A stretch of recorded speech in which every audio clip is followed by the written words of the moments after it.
আসসালামু আলাইকুম আমার আপুদেরকে ভাইয়াদেরকে কেমন আছেন? আশা করি ভালো আছেন। আল্লাহর অশেষ রহমতে আমিও ভালো আছি আলহামদুলিল্লাহ। তো এই যে কপিলের বাসাতে আসছি আপনার হচ্ছে গতকাল রাত্রে। তা আপনার হচ্ছে আসিয়া দেখি ওরে আল্লাহ! কি অবস্থা! বাড়ি-ঘর এমন অবস্থা বলার মতন না। তা আমরা দুজনে আসছি। ইন্ডোনেশিয়া আপু আসছে, আমিও আসছি, একসঙ্গে আসছি। একই জায়গায় কাজ করছিলাম এই ১ মাস। আর কি ২-১ বাড়ি পরই। কিন্তু কারো সাথে কেউ দেখা হয় নাই। কেন যে বাসা-বাড়ি তো জানেনই যে কারো সঙ্গে কারো দেখা দেওয়ার নাই। তা এই গাছগুলো দেখেন কত সুন্দর হইছে। গাছগুলো একদম ছোট, ছোট আমি দেখে গেছিলাম। প্রায় আমি ২ মাস না ২.৫ মাস পরে আসলাম আবার এই বাসায়। এর ভিতরে দেখি দেখেন গাছগুলো অনেক সুন্দর বড় হয়ে গেছে। কিন্তু ফুল নাই দেখেন, এখন ফুল নাই। তা যাই হোক রোদ উঠে গেছে। সবাইকে শুভ সকাল। তা অনেক কাজ পড়ে আছে। বাসায় ২ মাস ২.৫ মাস পরে আসলাম। দেখেন অবস্থা বাড়িঘরের।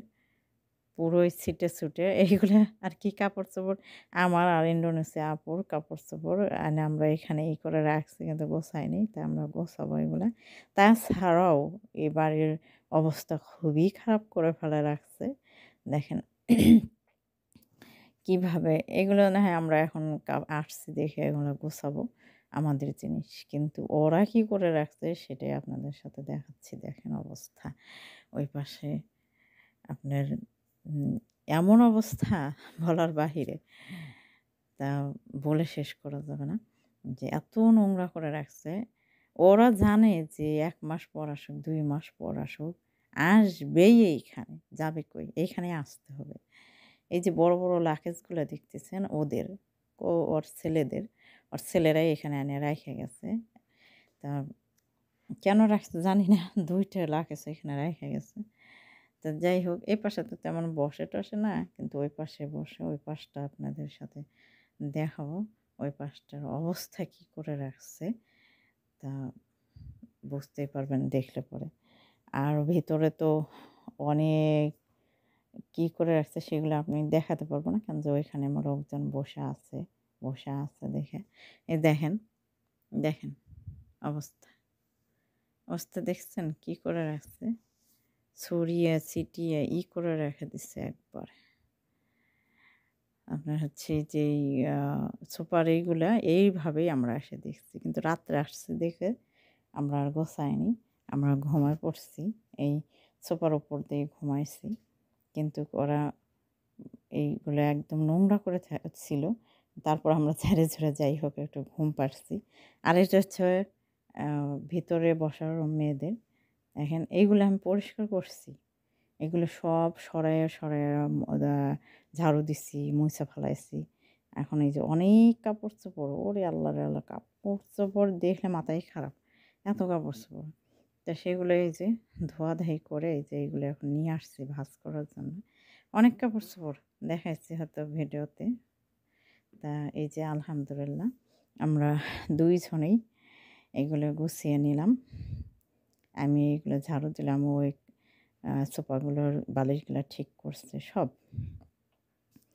এপাশে ওপাশে ঘর বাড়ির অবস্থা দেখলে মাথাই খারাপ হয়ে গেছে যে এরা কি করে খায়? কিভাবে থাকে?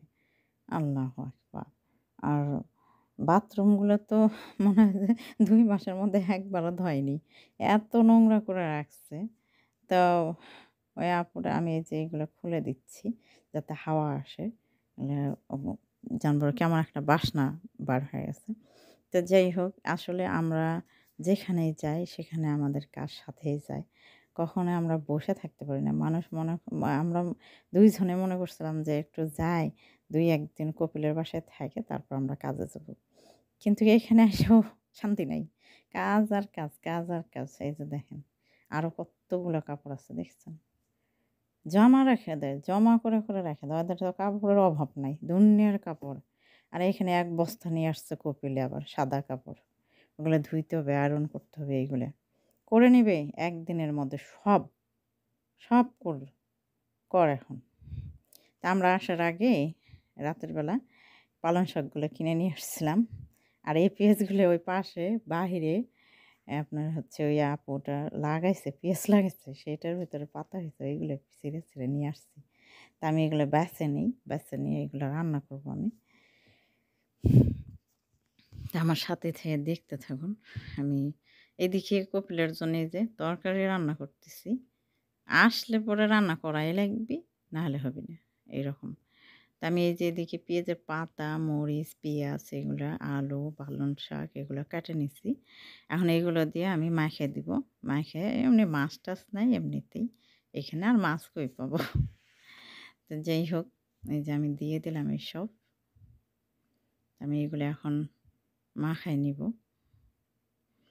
তেল, হলুদ-টলুদ দিয়ে এগুলো দিয়ে যে আমি মাখাচ্ছি। তো এগুলো মাখানোর পরে একটুখানি পানি দেবো, কারণ শাকের পানি ওঠে অনেক। তা দেখা যাক পুরো ভিডিও আপনাদের সাথে শেয়ার করতে পারি কিনা। কেন যে কাজের চাপে অনেক, আমরা ২টা মানুষ, তবুও সেদিন বসার সময় পাই না। আর ও তো খালি রাগে ফায়ার। আসলাম একটু জিরানোর জন্যে, আমারে দিল নিরাবারে, এরকম হইছে। কথায় বলে না, আসলাম জিরানোর জন্যে, আমারে দিল নিরানোর জন্যে। তাই এইরকমই হইছে আমাদের। তো যাই হোক, আমরা যে রান্না করি, তারপরে কখন খাওয়া-দাওয়া হবে তাও জানি না। তো যাই হোক, এই যে উঠাই দিলাম। রান্না শেষ। রান্না শেষ বলতেছি, মাখানো শেষ। এদিকে সব ৫ টা চুলে ধরে, আলহামদুলিল্লাহ। এই যে রান্না করা শেষ। আমি রান্না করছি শাক, আলু দিয়ে। আর ওই আপু রান্না করছে মুরগি। আমার বলতেছে, "তুই আমার শিখাই দে, আমি রান্না করি কিভাবে করব।"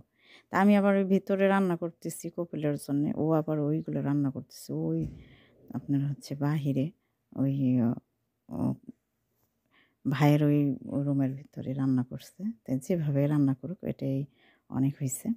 তো এই যে সবাই মিলে খাওয়া-দাওয়া হচ্ছে। তো সবাই দাওয়াত নেন। বিসমিল্লাহ। আ রাতের বেলা কি খাওয়ার জন্য কি তৈরি করতেছি দেখেন। আমরা আসলে একটু না একটু কিছু তৈরি করি। এই যে ওই ড্রাইভার ভাই বলতেছে যে, "পিঠা করো, পিঠা খুব ভালো লাগে।" তো আমি এই যে ময়দা দিয়ে আর দুধ, চিনি এইগুলো দিয়ে পিঠা তৈরি করতেছি। এখানে সিমাই রান্না করছি। আর ওইদিকে আপু হচ্ছে ইন্দোনেশিয়া আপু বড়া করতেছে, চিকেন ফ্রাই করতেছে। এইগুলাই হচ্ছে আজকে আমাদের রাতের খাবার তৈরি হচ্ছে। হয়তো পুরোপুরি আপনাদের সাথে শেয়ার করতে পারবো না। তো আমার ভিডিওটি ভালো লাগলে অবশ্যই শেয়ার করবেন, লাইক করবেন, কমেন্ট করে আমার পাশেই থাকবেন। এগুলো হচ্ছে ম্যাডামদের খাবার তৈরি করা হয়েছে। তো এই পর্যন্ত রাখছি। সবাই ভালো থাকবেন, সুস্থ থাকবেন। আল্লাহ হাফেজ। আসসালামু আলাইকুম ওয়া রাহমাতুল্লাহি ওয়া বারাকাতুহু।